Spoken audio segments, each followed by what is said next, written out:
Assalamualaikum warahmatullahi wabarakatuh. Selamat malam dan salam sejahtera untuk kita semua ya.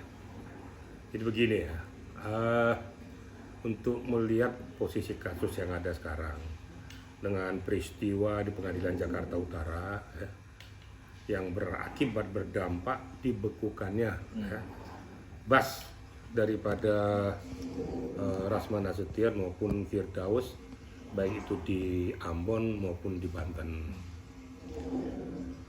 Kalau merujuk kepada apa yang dia lakukan di Polres Jakarta Selatan melakukan pendampingan, saya itu nggak ada masalah ya. Dia akan melakukan pendampingan, siapa saja bisa mendampingi ya, mengguidance daripada seseorang untuk berhadapan dengan penyidik gitu loh. Sekarang dia yang dicabutkan adalah dibekukan kan basnya oleh pengadilan tinggi, langsung atau secara tidak langsung berarti dia tidak bisa bersidang, nggak bisa bersidang ya. Nanti tinggal kita lihat saja ya, apapun yang disampaikan nanti di Polres Jakarta Selatan itu bukan merupakan muatan hukum lagi yang akan dibawa ke pengadilan, karena dia tidak punya kapasitas lagi nanti berbicara di pengadilan. Jadi nggak ada nanti bahwa ini kuasa hukumnya dari Rasman Nasution di Polres Jakarta Selatan. Nanti kan akan ditanyakan nanti siapa yang mendampingi itu.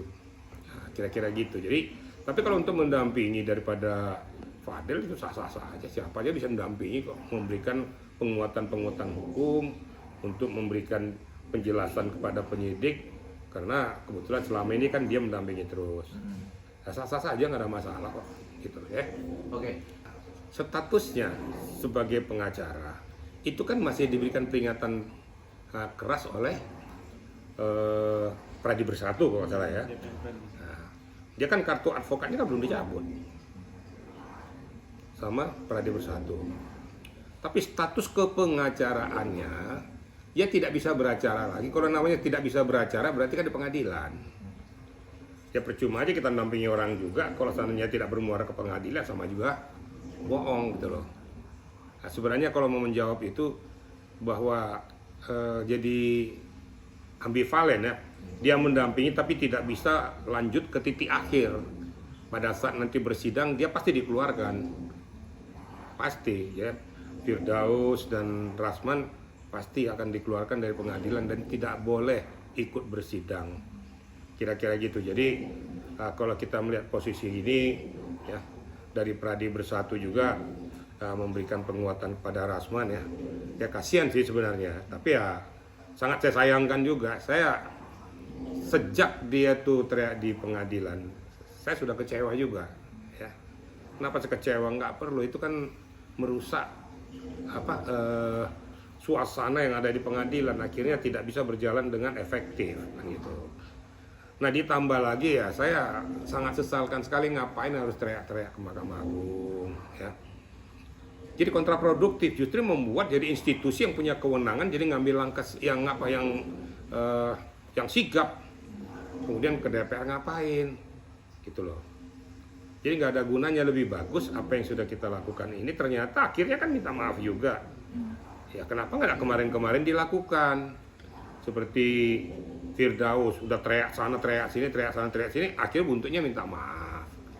Coba dari awal itu dilakukan, pada saat setelah terjadinya peristiwa di pengadilan itu dia keluar istilahnya permohonan maaf karena situasional, saya kayak gini-gini. Mungkin menurut hemat saya mungkin dari Mahkamah Agung belum tentu untuk mencabut, tapi karena terus teriak-teriak, terus membahana, terus mengakibatkan harga diri, harkat martabat daripada hakim di pengadilan itu jadi nggak ada. Sebagai pemegang kekuatan dan kekuasaan tertinggi, Mahkamah Agung ngambil sikap untuk memerintahkan kepada pengadilan tinggi di mana dia dibas. Jadi kalau berbicara dengan bas itu sah ya, kalau jadi tidak ada hubungannya. Jadi jangan salah-salah ini juga ya. Jadi nggak ada hubungannya dengan organisasinya, karena bas itu adalah personal yang bersangkutan yang dilakukan oleh pengadilan tinggi. Makanya di belakang itu kan ada kopnya, itu adalah pengadilan tinggi, di mana dia dibas, kemudian ditandatangani oleh ketua pengadilan tinggi. Seketika ketua pengadilan tinggi mengatakan ini sementara saya bekukan, ya sah saja. Jangan kita berbicara di balik sumpah. Namanya sumpah berhadapan pada Yang Maha Kuasa bukan berarti kita tidak bisa diapa-apa dan hanya bertanggung jawab pada Tuhan. Enggak. Saya juga dulu disumpah pada saat jadi Kapolda, saya disumpah. Tapi kan diganti juga. Maksudnya itu yang disumpah itu bahwa kita harus melakukan langkah tindakan sesuai dengan etika prosedur hukum. Harus taat hukum, jujur, jangan sampai menggiring daripada klien kita ke arah yang tidak baik. Kemudian tetap sportif, tetap menjunjung tinggi hukum, patuh pada hukum. Itu kita disumpah.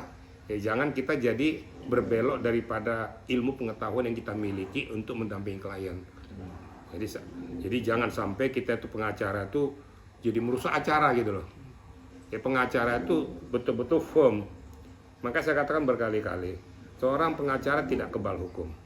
Satu. Yang kedua, posisi dan status pengacara adalah membela hak klien, bukan perbuatan klien. Ini saya luruskan dulu gitu ya. Jadi biar kita sama-sama tahu gitu loh.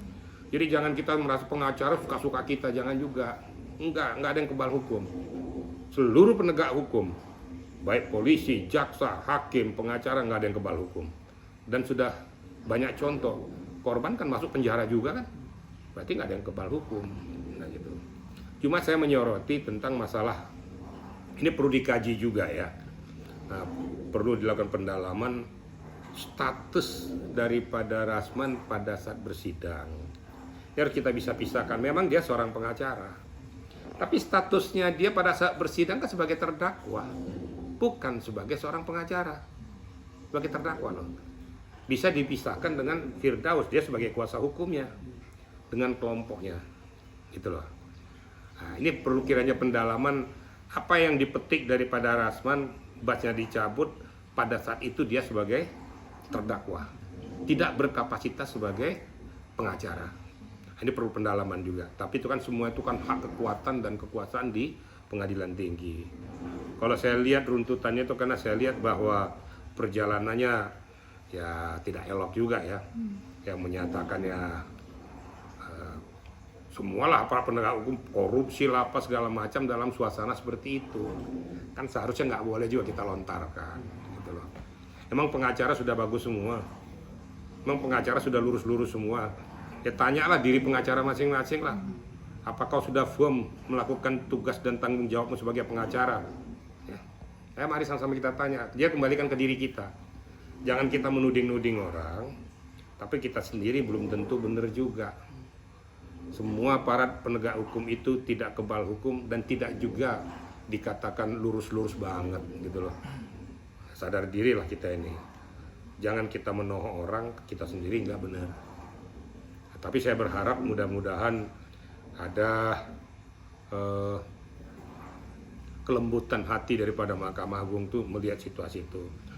Dengan Rasman sudah melakukan permohonan minta maafnya, siapa tahu ada pintu terbuka dan lain sebagainya. Bagaimanapun kan itu juga pendaringan dia, ya. Dari sana dia mencari kehidupan. Ya kita berharap semua itu bisa berjalan dengan baik. Kemudian Rasman, Firdaus dan yang lain-lain yang merasa kalau berhadapan dengan publik tuh kencang-kencang, cuap-cuap nggak jelas itu, nah, itu tolong dirubah lah. Karena pada saat kita berbicara itu akan kelihatan kadar ilmu kita, ya. Apa lebih besar ilmu atau okol? Nah, orang kan akan menilai nanti di situ. Itu kira-kira yang dapat saya sampaikan. Mudah-mudahan saya juga berharap kita sama-sama pengacara jangan saling menjatuhkan lah, ya. Karena saya kan jujur, saya bilang saya walaupun tidak muncul, saya memberikan supporting kepada dia tentang masalah risalah hukum. Tapi pada saat kejadian itu saya tegur, kamu laku jangan seperti itu. Jadi permohonan maaf tuh kamu lembut, tenang menghadapi orang itu. Nanti akibatnya sudah banyak orang nggak suka sama kamu, kemudian tindakanmu itu semakin banyak yang nggak suka. Sudahlah rubah pribadimu, gitu loh. Supaya betul-betul jadi kau seorang lawyers yang benar gitu loh. Nah, tapi saya harapkan juga kepada kita teman-teman semua ya, udahlah kita nggak bersih-bersih semua lah, nggak usah saling saling menjatuhkan sama pengacara ya. Kalau bisa diberikan supporting, suntikan kepada teman-teman kita yang kebetulan lalai ataupun sedikit menyimpang, berikan penguatan, berikan dorongan, jangan malah dijatuhkan, jangan malah dihancurkan. Ini juga nggak elok juga. Kembalikan pada saat kalau kamu menghadapi permasalahan itu bagaimana kira-kira. Nah, marilah sama-sama kita berpikir lurus. Kita semuanya itu insan yang tidak juga sempurna semua. Ya. Pak, ada permintaan dari Bang Rasman untuk Bapak mendampingi secara hukum nggak? Saya kan sudah ngomong, saya tidak akan muncul. Kan dari awal, dari dulu saya udah ngomong ya. Tapi tertulis dalam buku kuasa. Ada tertulis di situ ya. Nggak elok juga kalau saya nanya pada situasi kayak gini ya. Terus katakan saya juga mundur, nggak elok juga. Karena tidak apa istilahnya tidak ada istilahnya apa ya kalau saya katakan nggak ada dasar saya untuk mengatakan itu. Justru pada situasi kayak gini kita berikan dorongan kepada dia. Tentu dorongan untuk membangkitkan semangatnya dan dorongan juga untuk dia merubah sikap-sikapnya. Itu loh. Saya tidak setuju dengan sikap dia. Saya nggak suka dengan langkah-langkah dia meledak-ledak itu. Nah, justru orang jadi bukannya suka, jadi antipati bukan simpati. Tapi jangan dong kita meninggalkan gelanggang, tuh nggak benar juga. Saya harus sportif, kita dorong orang yang lagi kejebur, jangan kita ceburin, kita tinggalin. Itu kita nggak kesatria namanya. Gitu loh kira-kira ya. Nah, Bang, tadi kan